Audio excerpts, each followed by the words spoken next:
శ్రీరామ్ గారు, ఇప్పుడు లాభాల కోసం ఆహారాన్ని విషంగా మార్చేటువంటి ఈ వ్యవస్థను కట్టడి చేయడానికి ఒక బలమైన రాజకీయ సంకల్పం అయితే కావాలి.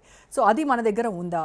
లేదంటే ఇలా ప్రజల ఆరోగ్యం కంటే వ్యాపార ప్రయోజనాలే ప్రాధాన్యం అని చెప్పేసి మనం ఇలా సర్దుకుంటూ మనం ప్రతిరోజు మన కంచంలో విషయాన్ని పెట్టుకొని రోజు ఇంత తింటూ బతకాలా?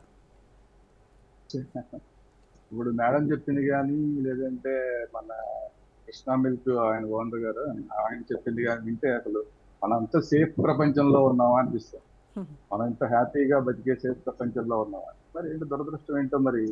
పాలు తాగితే చచ్చిపోతున్నారు, సమోసా తింటే చచ్చిపోతున్నారు, పునుకులు తింటే చచ్చిపోతున్నారు, లేదంటే వేరే ఇంక మనం మీరు చాలా చెప్తారు, ఏవో రకరకాల నెయ్యి సంగతి చెప్పారు, ఇంకా రకరకాల అన్ని ఇట్లాంటి ఎలా జరుగుతున్నాయి ఎంత మన సేఫ్ ప్రపంచంలో ఉంటే అనేది మరి అర్థం కాని విషయం. అది మళ్ళీ ప్రభుత్వాలు చెప్పాలి, అధికారులు చెప్పాలి. ఇప్పుడు మీరు ఈ మన ప్రభుత్వాలు ఎట్లా ఉన్నాయి అని అడిగారు. ప్రభుత్వాలు ఎట్లా ఉన్నాయి అంటే కోవా బన్ వాళ్ళతోటి ఫోటోలు దిగే పరిస్థితుల్లో ఉన్నాయి, మంత్రులు ఫోటో దిగే పరిస్థితుల్లో ఉన్నాయి. ఇప్పుడు వీళ్ళు చెప్పింది ఏది? ఈ ఫుడ్ సేఫ్టీ అధికారులు ఎవ్వరు కూడా చుట్టుపక్కల లేకుండా ఉండే వ్యాపారాలు చేస్తున్న వాళ్ళతోటి ఫోటోలు దిగి నువ్వు చేస్తున్నది కరెక్ట్ అని చెప్పి నీకు మేము అండగా ఉన్నాం అని చెప్పి మంత్రులు ఫోటోలు దిగే స్థాయికి ప్రభుత్వాలు ఉన్నప్పుడు పాలల్లో కల్తీ అవుతుంది, నెయ్యిలో కల్తీ అవుతుంది. మొన్న ఏలూరులో చూసాం మనం. ఏలూరులో ఏం జరిగింది? మొత్తం కొవ్వు, జంతువుల కొవ్వుతోటి ఎముకల కొవ్వు తీసిన దాంట్లో తీసిన ఆయిల్ తోటి చేసిన సమోసాలు, పునుగులు మన ఎప్పటి నుంచో తినిపిస్తున్నారు. భలే బాగుంది టేస్ట్ అని చెప్పి అందరూ తింటున్నారు. అందరు తినేవాళ్ళలో చాలా మంది శాకాహారులు. ఇది మన ఈ కల్తీ వ్యవహారం శ్రీనివాసుడు దేవదేవుడికే తప్పలేదు, మనమెంత అల్పులం అని సర్దుకుపోవాలి. ఆయన ప్రసాదమే కల్తీ అయిపోతుంటే ఇప్పుడైతే దేవుడి దగ్గర నుంచి కూడా కల్తీ అనేది సర్వసాధారణమైన విషయం అన్నమాట. కల్తీ అనేది సర్వసాధారణమైన విషయం. అయితే మన ప్రభుత్వాలు, మన రాజకీయ నాయకులు ఎట్లా ఉంటారంటే దేవదేవుడి దగ్గర కల్తీ జరిగితేనేమో అది తప్పు అంటారు, కోవా బన్ దగ్గర ఏమో రైట్ అంటారు, లేదా పాల దగ్గర ఏమో చాలా ఘోరం అని చెప్పి చర్చలు పెడతారు. ఇంకో దగ్గర దుర్గా నెయ్యి దగ్గరికి వెళ్ళేసరికి, దుర్గా నెయ్యి వాళ్ళ దగ్గరికి వెళ్ళేసరికి వాళ్ళు ఏదో డబ్బులు ఏదో మెయింటైన్ చేస్తారు. ఇట్లాంటివన్నీ జరుగుతూ ఉంటాయి కాబట్టి వాళ్ళ దగ్గరికి వెళ్ళినప్పుడు తూతు మంత్రంగా 2 కేసులు పెట్టి వదిలేస్తారు. రోడ్డు మీద ఈ సమోసాలు అమ్మేవాడినేమో ఆ ఒకరోజు తీసేస్తారు అక్కడి నుంచి. ఆ బండి అక్కడ మర్నాడు కనపడదు. ఆ బండి మన న్యూస్లో వచ్చిన మర్నాడు కనపడదు. మళ్ళీ 3వ రోజు మళ్ళీ అదే బండి అక్కడే ఉంటుంది. మన ఫుడ్ సేఫ్టీ అధికారులు అందరూ ఆ చుట్టుపక్కల తిరుగుతూ ఉంటారు, కానీ వాడు హ్యాపీగా మళ్ళీ సేమ్ చేస్తూ ఉంటాడు. ఇది మన చరిత్ర. కాబట్టి ఏంటంటే మనలో చిత్తశుద్ధి లేనంతసేపు, ప్రభుత్వాల దగ్గర అధికారుల దగ్గర చిత్తశుద్ధి లేనంతసేపు ఇలాంటివి జరుగుతూనే ఉంటాయి. ఇప్పుడు రాజమండ్రిలో పాల విషయం జరిగింది. పాల విషయం జరిగితే వాళ్ళ ఇప్పుడు మేడం చెప్పినట్టు ఎంతమంది దగ్గర అసలు లైసెన్సులు ఉన్నాయి? రోజు పాలు పట్టుకొచ్చి పక్క పల్లెటూళ్ళ నుంచి పాలు పట్టుకొచ్చి ఇళ్లలో పోసేవాడికి అసలు వాడికి లైసెన్స్ ఉంటుందా? ఉండదు. వాడు ఏం చేస్తున్నాడో తెలియదు, ఏ కొళాయి దగ్గర కలుపుతున్నాడో తెలియదు, లేదంటే ఇంకో దగ్గర ఇంకోటి ఏదో కలుపుతున్నాడో తెలియదు. కేవలం నమ్మకం, ఆ నమ్మకం మీద నడిచిపోతూ ఉంటుంది. ఆ నమ్మకాన్ని నిలబెట్టుకోవడానికి చాలా మంది ట్రై చేస్తారు. సంవత్సరాల తరబడి, తరాల తరబడి వాళ్ళు వ్యాపారం చేస్తుంటారు. ఇందులో కొంతమంది కక్కుర్తి పడతారు. కక్కుర్తి పడి ఏం చేస్తారు? ఆ నమ్మకాన్ని వాడుకొని వాళ్ళు డబ్బు సంపాదించుకోవడానికి ప్రయత్నం చేస్తారు. నమ్మకానికి అంటే నమ్మక ద్రోహం. ఈ నమ్మక ద్రోహం ఇప్పుడు మనం దేవుడిని నమ్మకపోవచ్చు, దేవుడిని నమ్మకపోయినా మనకేం నష్టం లేదు, మనం బతికేయగలం. కానీ పాలన నమ్మకపోతే మనం బతకలేమండి. పాలన నమ్మకపోతే మన పిల్లలకి పాలే ఉండవు. ఇవాళ రేపు అసలు ఎంతమంది తల్లులు పిల్లలకి పాలు ఇవ్వగలుగుతారు? అలాంటి వాళ్ళకి 3వ నెల, 4వ నెల నుంచో, కనీసం 5వ నెల నుంచి అన్నా కూడా పాలు మనం పట్టాల్సిందే, బయట పాలు పట్టాల్సినప్పుడు ఆ పాలను నమ్మకపోతే ఇంకా మన జీవితమే లేదు ఈ రోజున. అట్లాంటి పాలలోనే ఇంత కల్తీ జరుగుతుందంటే ఒకటి కాదు, 2 కాదు, మీరు పెద్ద లిస్ట్ చదివారు. యూరియా దగ్గర నుంచి మొదలుపెట్టి రకరకాల లిస్ట్ చదివారు. మరి ఇవన్నీ ఇన్ని చేస్తున్నారంటే ఎంత పాపం. కానీ కేవలం నమ్మక తప్పని పరిస్థితి. ఈవెన్ ప్యాకేజ్డ్ పాలు కూడా డేట్ మాత్రం ఉంటుంది. అందరి ఇళ్లలోని అనుభవమే మనకి. డేట్ మాత్రం ఉంటుంది, కానీ పాలు వేడి పెట్టంగానే విరిగిపోతాయి. ఎట్లా విరిగిపోతున్నాయి? ఏదో ఉంది అక్కడ, కూలింగ్ లోపమా, ఇంకో లోపమా ఏదో ఉంటుంది. విరిగిపోతున్నాయి. ఎట్లా విరిగిపోతున్నాయి అనేది మనకు అర్థం కాదు. మనం మళ్ళీ తీసుకెళ్లి రిటర్న్ ఇవ్వడానికి అవకాశం లేదు. ఆడి మళ్ళీ వెళ్తే పోవే అంటాడు. అంటే ప్యాకేజ్డ్ ప్రాసెస్డ్ మిల్క్ లో అసలు కల్తీనే ఉండదు అని చెప్తున్నారు కదా రకరకాల టెస్ట్లు. ఉండదని చెప్పిన వాళ్ళే ఉండదని వాళ్ళు వాళ్ళు శాస్త్రీయంగా పాపం వాళ్ళు చేస్తారు. ఎక్కడో కూలింగ్ దగ్గర లోపమో ఇంకో దగ్గర లోపమో ఇంకోటి ఏదో జరుగుతుంది.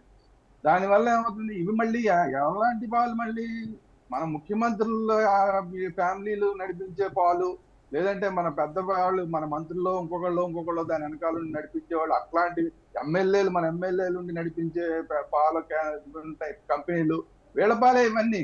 ఉమ్. వాళ్ళని చూసి మనం మామూలు మన పాలవాడిని ఎలా నమ్ముతామో, పెద్ద ఎమ్మెల్యే గారు ఆయన ఆధ్వర్యం నడుస్తుంది ఈ డైరీ పాలవాడినన్నా అని చెప్పి నమ్మమేమో, వాడు నీళ్లు కలుపుతాడు, వాడు ఇంకేదో అని. ఆ, కానీ వాళ్ళ వీళ్ళందరూ ఇక్కడ గొప్పవాళ్ళు, మన వీళ్ళు పెద్ద ఎలాంటి ఎమ్మెల్యే పనులు చెయ్యరు అనే ఒక పెద్ద చెయ్యరు. నమ్మకం ఉంటుంది. ఆ కంపెనీల పేర్లు చూస్తే అలా ఉంటాయి. అబ్బా ఈ కంపెనీ పేరు చూస్తే చాలా మనం కొనొచ్చు గ్యారంటీ అనిపిస్తుంది. తీరా చూస్తేనేమో విరిగిపోతాయి పాలు వేడిపెట్టంగా. అట్లా ఒకసారి 2 సార్లు జరిగితే పోనీ ఏదో కర్మ అనుకోవచ్చు. రెగ్యులర్ గా జరుగుతూనే ఉంటాయి. అంటే ఎక్కడో లోపం జరుగుతోంది. ఆ లోపాలను సరిదిద్దటంలో కంపెనీలు ఫెయిల్ అవుతున్నాయా, ఇప్పుడు ఈ లూజ్ వ్యాపారాలు చేసే వాళ్ళ దగ్గర వచ్చేసరికి ఫుడ్ అండ్ సేఫ్టీ అధికారులు ఫెయిల్ అవుతున్నారా, ఏమో ఎందుకు ఆ ఫుడ్ అండ్ సేఫ్టీ అధికారులు ఫెయిల్ అయ్యారని క్లియర్. దానికి సరే ఫోన్లే, వీళ్ళందరికీ ఏదో జబ్బులు వచ్చినాయి, కిడ్నీలు పోయినాయి తీసుకెళ్లి హాస్పిటల్లో పెడితే హాస్పిటల్లో డాక్టర్లు లేరు, డాక్టర్లు సరిగా పని చేయలేదు. ఉమ్. అక్కడి నుంచి తీసుకొచ్చి రాజమండ్రిని తీసుకొచ్చి విశాఖపట్నం దాకా తీసుకురావాల్సి వచ్చిన పేషెంట్లని. అంటే ఎవరు వ్యవస్థలో ఎవరు సరిగా పని చేయట్లా. ఇప్పుడు ఆ విశాఖపట్నం తీసుకొస్తే కూడా ఒక బాలుడు ఎవరో చనిపోయాడు. ఉమ్. ఇట్లాంటి పరిస్థితుల్లో మనం ఉన్నాం. మనం ఎవరిని నమ్మాలి? మనం గత్యంతరం లేని పరిస్థితుల్లో కాంప్రమైజ్ అయి బతుకుతున్నాం. ఈ సొసైటీలో కాంప్రమైజ్ అయి బతుకుతున్నాం. మనకు కాస్త రంగు కనపడం కానీ భలే ఉందే, బాగా సూపర్ గా ఉంది. ఇప్పుడు అది చికెనో మటనో అనుకోండి, దాని మీద కొద్దిగా ఎర్రగా బుర్రగా కనపడం కానీ అబ్బో ఫ్రెష్ గా ఉంది అనుకుని వెళ్ళి తింటాడు. ఈ చీర చూస్తే అది దాని నిండా రంగులు అంటున్న విషయం తర్వాత ఎప్పటికో అర్థం అవుతుంది. ఉమ్. ఇవాళ ఇప్పుడు మనం సీజన్ హలీం సీజన్ లో ఉన్నాం. ఆ హలీంలు ఎంత సేఫ్ గా తయారు చేస్తారు, రోడ్డు పక్కన తయారు చేస్తారు. ఫుడ్ అండ్ సేఫ్టీ అధికారులు వాటిని ప్రతిసారి చెకింగ్లు చేస్తున్నారా? ఉమ్. చేస్తుంటే కనుక ఇప్పుడు వాటి పరిస్థితి ఏంటి? ఇలాంటివన్నీ రోడ్డు పక్కన వాళ్ళందరికీ రెగ్యులర్ గా చెకప్ చేస్తూ ఉంటేనే కొంత సేఫ్టీ ఉంటుంది. లేదంటే అది కూడా ఉండదు. కరెక్ట్. అంటే లూజ్ గా అమ్మే ఏ వస్తువు మీద అయినా సరే ఫుడ్ అండ్ సేఫ్టీ అధికారులు కూడా ఎంతవరకు చెక్ చేయగలరు అనేది కూడా ఒక ఇంపార్టెంట్ ఇష్యూ. ఇప్పుడు మేడం చెప్తున్నారు తెలంగాణలో మాకేదో 10 వెహికల్స్ ఉన్నాయండి, మొబైల్ వెహికల్స్ ఉన్నాయండి అంటారు. సూపర్. కానీ తెలంగాణ ఉన్నదంతా మొబైల్ సేఫ్టీ వెహికల్స్ ఉన్నదండి. ఇది కదా సమస్య. ప్రతి చోటకి వెళ్ళలేరు కదా మేడం కంటే, ఏదంటే ఆ వెహికల్స్ కానీ పెద్ద అదేమి ఆయా మత్స్యంద్ర కాదు కదా. అంటే ఇంకా ఎన్ని వెహికల్స్ కావాలి రాష్ట్ర వ్యాప్తంగా చేయాలంటే? ఎన్ని వెహికల్స్ కావాలి, ఎంత సిబ్బంది కావాలి, ఎన్ని ల్యాబులు కావాలి? ప్రతి ఊరికి ఓ ల్యాబ్ పెట్టలేరు కదా. కరెక్ట్. ఎక్కడ ఇప్పుడు రాజమండ్రి లాంటి చోటే ఒక ల్యాబ్ లేదే కానీ ఇప్పుడు ఇందాక ఒక గోల్ పెడుతున్నారు రాజమండ్రి వాళ్ళు, మాకు అసలు ల్యాబే లేదు ఇక్కడ. మళ్ళీ మేము కాకినాడ పంపించాలి, లేదంటే విశాఖపట్నం పంపించాలి, లేదంటే విజయవాడ పంపించాలి. అంటే రాజమండ్రి లాంటి చోటే ఒక ల్యాబ్ పెట్టుకోలేని పరిస్థితుల్లో మనం ఉన్నాము అంటే, తెలంగాణలో అయినా సరే, ఇప్పుడు హైదరాబాద్ లో అంటే ఉంటాయి, గ్యారంటీగా ఉంటాయి. కానీ లోపల ఊళ్ళలోకి వెళ్ళినప్పుడు చిన్న చిన్న పట్టణాల్లో ఎన్ని చోట్ల ల్యాబ్లు ఉన్నాయి? లేవు. ప్రతి చోట టెస్టింగ్ చేయించగలమా? అసలు పల్లెటూళ్ళలో చిన్న చిన్న మండల కేంద్రాల్లో ఎన్ని ల్యాబ్లు ఉన్నాయి? మనం ఏమన్నా పాలు టెస్ట్ చేయించగలమా?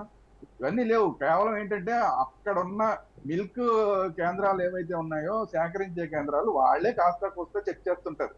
అక్కడ మిషన్ పెడతారు. ఆ మిషన్ లో అది కూడా ఎందుకు, ఆ వెన్న శాతం అవన్నీ చూసుకుని ఆడికి ఆ రైతుకి కొంచెం తక్కువ డబ్బులు ఇవ్వడం కోసం, అది కూడా అరే వెన్న శాతం తక్కువ ఉందరో అని చెప్పి ₹1 తగ్గించడం కోసం వాళ్ళు పెట్టుకున్న మిషన్లు.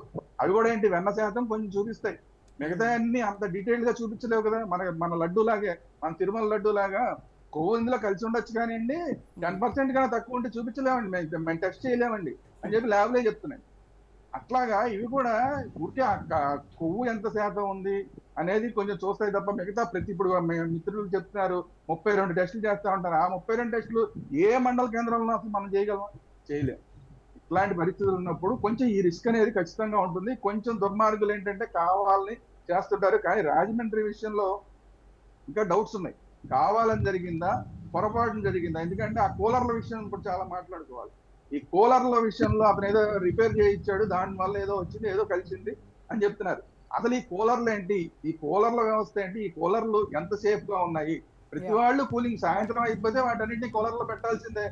ఆ కూలర్లో పెట్టిన తర్వాత దాని సేఫ్టీ ఏంటి? ఆ కూలర్లు గ్యాస్ ఫిల్లింగ్ చేసిన తర్వాత ఎప్పుడో పాత పడిపోయిన వాటిని గ్యాస్ రీఫిల్లింగ్ చేసి పెట్టిన ఆ కూలర్లు అలాంటి వాటిల్లో ఉంటే ఎంత సేఫ్టీ? వీటి మీద అసలు మనకేమన్నా ఒక రిపోర్ట్ ఏదైనా మన దగ్గర ఉందా అంటే ఏది లేదు.